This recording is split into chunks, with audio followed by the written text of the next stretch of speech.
राधा स्वामी। राधा स्वामी दयाल की दया, राधा स्वामी सहाय, राधा स्वामी। मैं सविता राधा स्वामी सभी रूहों के हितार्थ और जो रूहें अपनी कामी बुद्धि के कारण भ्रमित हो गई हैं उनको चेताने के लिए मालिक का संदेश दे रही हूँ। हमारे बरवाला आश्रम में 28 जुलाई को गुरु साहिब ने यानी आज के दिन ही जो सत्संग बख्शा है उसमें बच्चों को सत्संग में न लाने का व आज्ञा न मानने का उपदेश दिया। तो मैं सविता राधा स्वामी गुरु साहिब के इस संदेश को दुनिया में मनवाने व पालन करने के लिए व करवाने के लिए असमर्थ हूं, क्योंकि बच्चे तो सभी समान होते हैं। कोई भी बच्चा बिना होनहारी के नहीं है, सभी बच्चे होनहार हैं। कुछ एक जो चालबाज हैं माता पिता, वो अपने बच्चों को ज्यादा अच्छा मानते हैं क्योंकि भेदभाव के दोष में फंसे हैं। सबसे पहले गुरु साहेब जिस बच्चे को आश्रम में उठाए फिरते हैं उसमें ऐसा कौन सा गुण है वो दिखाएं, और अन्य बच्चों में कौन सी कमी है वो दिखाएं।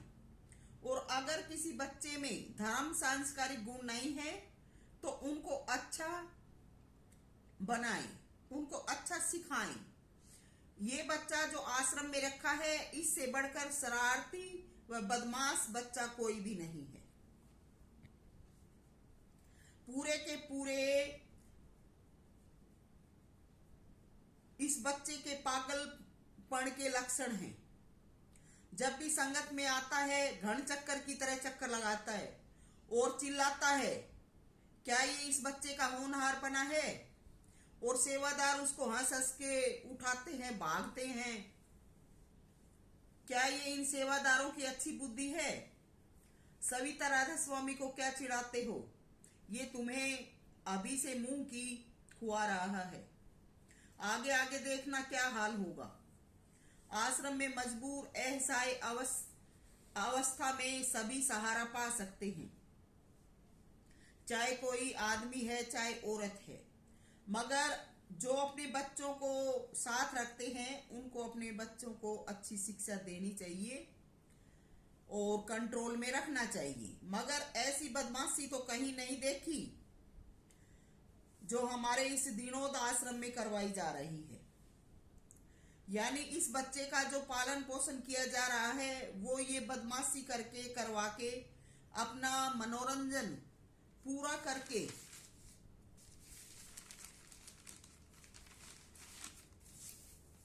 की जा रही है। किसी बदमाशी की दुर्घटना से ये अपने पिता से दूर हो गया, ये इसका कर्म है। लेकिन बच्चा तो साफ व नापाक है,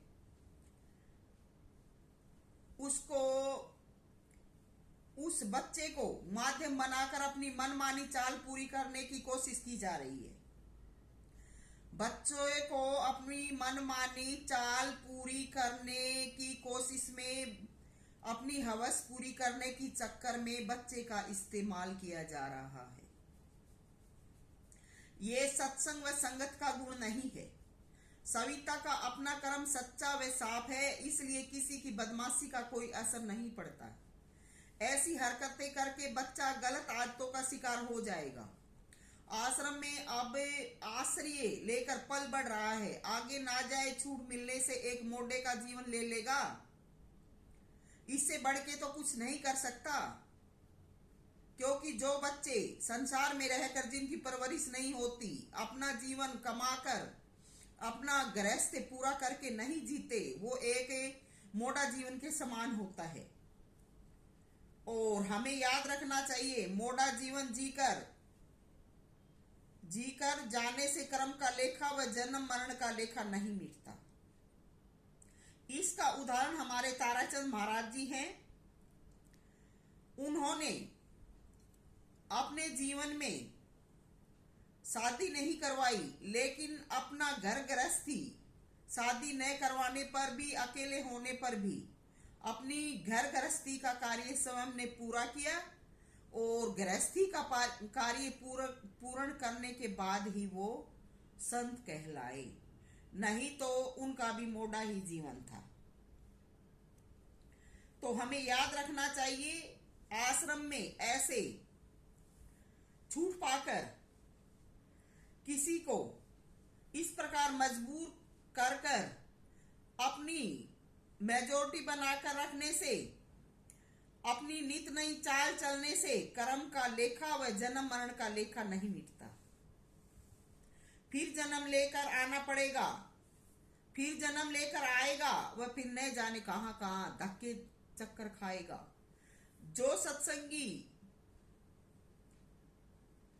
या रूहें दुनिया में रहने वाले हैं, मेरी बात सुनकर न्याय करें, क्या ये सत्संग का अंग है?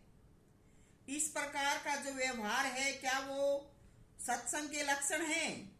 क्या ऐसे बच्चे से आगे भविष्य में उम्मीद की जा सकती है कि वो जीवन के हर क्षेत्र में खरा उतरेगा? अब बात विस्तार से बताने के लिए बोलना ही होगा कि ये कितना गंदा कर्म है। जब कोई औरत शादी कर लेती है और बच्चा पेट में होने पर पति छोड़ देता है, तो क्या उस औरत ने अपना अच्छा कर्म किया? और अगर उसने अपना अच्छा कर्म नहीं किया तो वो सजा की हकदार है। और अगर उसने अच्छा कर्म किया है तो उस औरत ने अपना केस दायर क्यों नहीं किया? उसे अपना केस दायर करना चाहिए था। और दुनिया में केस दायर करके उससे अपना सब प्रकार का भुगतान करवा के अपना गृहस्थी का जीवन जीकर अपने बच्चे का पालन पोषण करना चाहिए। क्योंकि कभी भी सुलक्षणी औरत एक पति के जिंदा रहने पर दूसरे पति को दान नहीं करती। दूसरे नंबर पर अगर बच्चा पेट में हो और पति गुजर जाए तो जहां औरत अपना और रिश्ता कायम करती है, तो बच्चे की जिम्मेवारी बच्चे के नाना नानी या उसके मामा मामी के कंधों पर होती है, या जिससे रिश्ता जोड़ती है, जिसको पति बनाती है, उसके कंधों पर उसका भार छोड़ देती है। किसी आश्रम में बच्चा छोड़ने से समाज दुनिया में सभ्यता नहीं है। इसके बावजूद आश्रम में रहते हैं और बच्चे को रखते हैं, तो अपने बच्चों को अच्छा आचरण सिखाएं। ये नहीं बच्चा आए संगत में हा हू हे, दूसरे उसको पकड़े। क्या ऐसी माँ कोई जन्मदायिनी है? क्या उसने अपने बच्चे को सही प्रकार से जन्म दिया है? क्या जब उसने बच्चे को पेट में रखा, उसने जन्म दिया, तब उसके अच्छे ख्याल थे? ऐसी जननी को इतने छोटे से बच्चे का बहाना बनाकर अपनी मनमुक्ता की चाल पूरी करने की चाहत है ये। क्या ऐसी औरत मां होती है? कभी नहीं। कामनावश बच्चे को पैदा कर लिया, दूसरों से पालन पोषण करवाने के बहाने ढूंढती है। ऐसी औरतें 5-6 साल का बच्चा और मां संभाल न पाए, थोड़ा काम करे तो एहसान करे, ये क्या सेवा है? आश्रम में रहकर अगर थोड़ी बहुत सेवा करे तो उसका नाज नखरा दूसरों पर डाल ले। मैं कहती हूं हमारे गुरु टेक सिटी में ऐसी कामगार औरतें हैं जो 5,000 रुपए में एक घर का दोनों टाइम का झाड़ू पोछा बर्तन सब्जी रोटी का काम करती हैं। एक औरत दिन में 8-10 घर का काम करती है, एक औरत, और तब उनका जीवन गुजरता है। लेकिन और फिर वो किसी कर्म की भागी भी नहीं होती, और ये किसी के कर्म के जो कार्य करके अपना जीवन जीते हैं, किसी के कर्म के भागी नहीं बनते। ऐसे सत्संगियों व साधकों को डूबकर मर जाना चाहिए जो इतने से काम के लिए ऐसी औरतों की चाल में भागीदार बनते हैं। ऐसी चालों में भागीदार बनने वाले कर्म के जाल से नहीं छूट सकते। स्वेच्छा से सेवा करना ही फलित होता है, जिससे किसी के दबाव में ना रहना पड़े। 5-6 साल का बच्चा मनमानी करता है तो माँ की कमी होती है, माँ में कमी है, वो अपने बच्चे को अच्छे संस्कार नहीं दे रही। युवावस्था में बच्चा बाहर जाकर किसी गलत संगत में फंस जाए तो माँ दोषी नहीं होती, वो बाहर की दुनिया का असर हो जाता है, पर अच्छे माता पिता की अच्छी शिक्षा से सुधार भी हो जाता है। तो मैं ये कहती हूँ कि जो आश्रम में जो भगत है, जो साधक हैं, वो 5-6 हजार रुपए के लिए और किसी ऐसी औरतों की चाल में फंस जाते हैं, उस चाल में पड़ के उनका भी जीवन बर्बाद हो जाता है। क्या तो क्या इतना सा काम हम अपने स्वयं के उससे नहीं कर सकते हैं? हम क्यों दूसरों को इस प्रकार से अपना जीवन सौंपते हैं? ये हमारा जीवन, हम जब दूसरों से काम लेते हैं तो उन पर सौंपा जाता है। तो पिता या पति औरत को स्वार्थवश स्वीकार कर लेता है और उस औरत से जन्मित संतान को नहीं संभालता, वह पालन पोषण नहीं करता, तो ऐसा पिता दोषी है। साथ में औरत भी उल्टा है, क्योंकि जब उसकी संतान का सही से पालन पोषण नहीं कर रहा तो क्या प्यार, क्या उसका साथीपना, स्वार्थ से नाता जोड़ दिया जाता है। औरत कहीं भी घूमे, टुकड़े तोड़ती रहे, ऐसा जीवन ऐसी औरतें तोड़ती हैं। ऐसा जीवन जीवो भले ही, पर क्या जीवन है। और सत्संग भूमि पर रहकर यूं जीवन जीना एक प्रकार का कैद खाना है।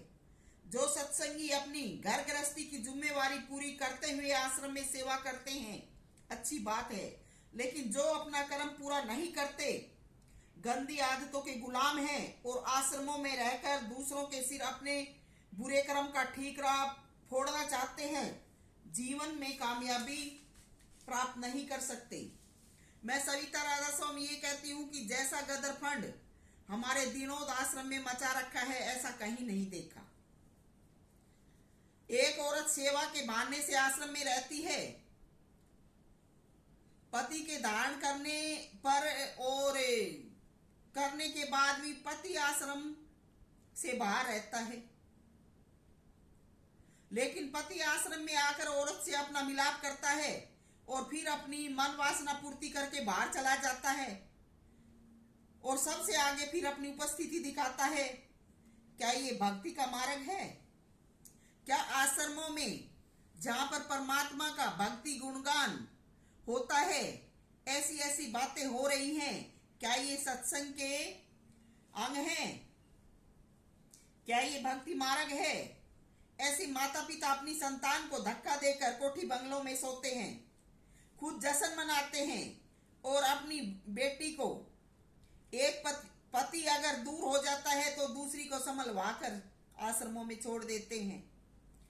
और ऐसा जो जमाई लेते हैं, वो जमाई क्यों ऐसी जिम्मेवारी लेगा? वो भी अपनी मौज मस्ती में दुनिया में बाहर रहता है।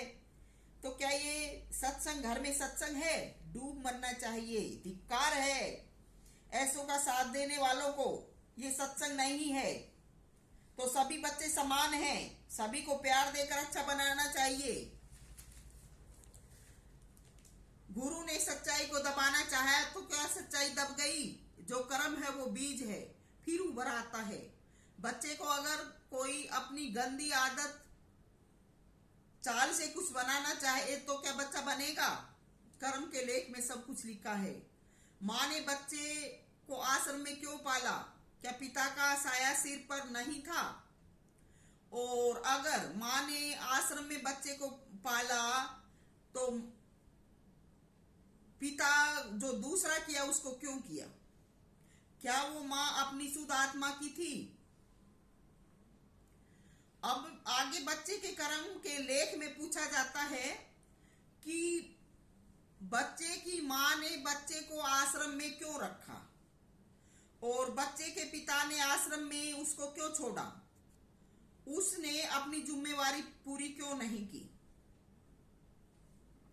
जब बच्चे को आश्रम में रहकर पालन पोषण करना था तो माँ ने दूसरे का पल्ला क्यों उठा? क्या उस बच्चे की माँ या पिता खानदानी हुए? तो क्या ऐसे बच्चे जीवन में कामयाब होंगे? मेरे को सविता राधा स्वामी को जब बैराम हुआ, मैं डेली आश्रम में भागी जाती थी, रो रो कर गुरु से गुहार करती थी, फिर भी मुझे क्यों नहीं रखा आश्रम में? क्योंकि मेरी गृहस्थी का जो कर्म था वो पूरा नहीं हो पाता और वो नहीं हो पाया था, और बिना गृहस्थ पूरा किए कर्म का लेखा नहीं मिट पाता। तो मैं कहती हूँ, ये जो ऐसी ऐसी बनकर मन चलियां रहती हैं, क्या इनके कर्म का लेखा पूरा हो गया? ऐसे आश्रमों में पढ़ के संतान पालने से और दूसरों को अपनी चालों में फंसाने से क्या ये राधा स्वामी हो गए? क्या ये सत्संगी हो गए? कभी नहीं हो सकते। दे गुरु से अगर इन्होंने कुछ हामी भी भरवा ली तो भी कभी भी इनका कोई लेख पूरा नहीं हो पाता, क्योंकि जो करनी करके आएंगे उनको हर प्रकार के हर किसी के कर्म का पता लग जाता है, और वो फिर उस कर्म को काटे बिना आगे नहीं बढ़ने देंगे। तो ये शब्द कबीर साहिब का है, पर मैंने इससे आगे भी इस शब्द को अपने जीवन का जो अनुभव है उसके साथ जोड़कर और आगे बढ़ा दिया है कि क्या गावे घर दूर दीवाने, क्या गावे घर दूर। पल्लू पकड़ करी चलने से कर में चुकता नहीं होगा भरपूर दीवाने, क्या गावे घर दूर दीवाने, क्या गावे घर दूर। ऐसे ही लेखा मिटता तो सविता क्यों हुई थी धूल में धूल दीवाने, क्या गावे घर दूर। बबली बबलू सविता ने भी जन्मे थे, फिर भी एक इशारे पर रानी से बड़ी दासी। दुनिया में धक्के खाए खूब दीवाने, क्या गावे घर दूर, क्या गावे घर दूर दीवाने, क्या गावे घर दूर। संत सा पिता गवाया, नानक जैसा भाई नूर, खानदानी की धजा उड़ाई, घूमी दर दर जैसे मूढ़ दीवाने, क्या गावे घर दूर, क्या गावे घर दूर दीवाने, क्या गावे घर दूर। रावण जैसा गुरु अभिमानी दिल में बसाया, ऐसी गुरु के इशारे पर खोया सारा ब्याजरी मुंह दीवाने, क्या गावे घर दूर दीवाने, क्या गावे घर दूर। ऐसी गत जब कराई रूह की, उसके बाद भी गुरु कहे और इसे भूल, क्या गावे घर दूर दीवाने, क्या गावे घर दूर। कंवर गुरु जैसा अनाड़ी, नित नई चाले भरे अनाड़ी, फिर भी रखा मस्तक पूर दीवाने, क्या गावे घर दूर दीवाने, क्या गावे घर दूर। राधा स्वामी। तो बच्चों के माध्यम से इस प्रकार की चालें न चले। सभी बच्चे अच्छे हैं, हर बच्चा होनहार है। तो क्या पता अपने अपने बच्चों के जन्म के संस्कार होते हैं, किस समय में किस घड़ी में वो जाग जाए और बच्चे अपनी प्रतिभा पा जाएं। इसलिए बच्चों के साथ भेदभाव न करिए। जो बच्चों के साथ भेदभाव करते हैं उनसे बढ़कर पापी दुष्ट कोई नहीं होता। उसमें चाहे मैं हूं, चाहे गुरु है, चाहे भगवान है या कोई दूसरा है, तो सभी के साथ समान व्यवहार ही अच्छा होता है। गुरु साहेब, मैं आपके इस वचन की पालना नहीं कर सकती और ना किसी को इस वचन की पालना का उपदेश करूंगी। सविता मोजादीन, राधा स्वामी।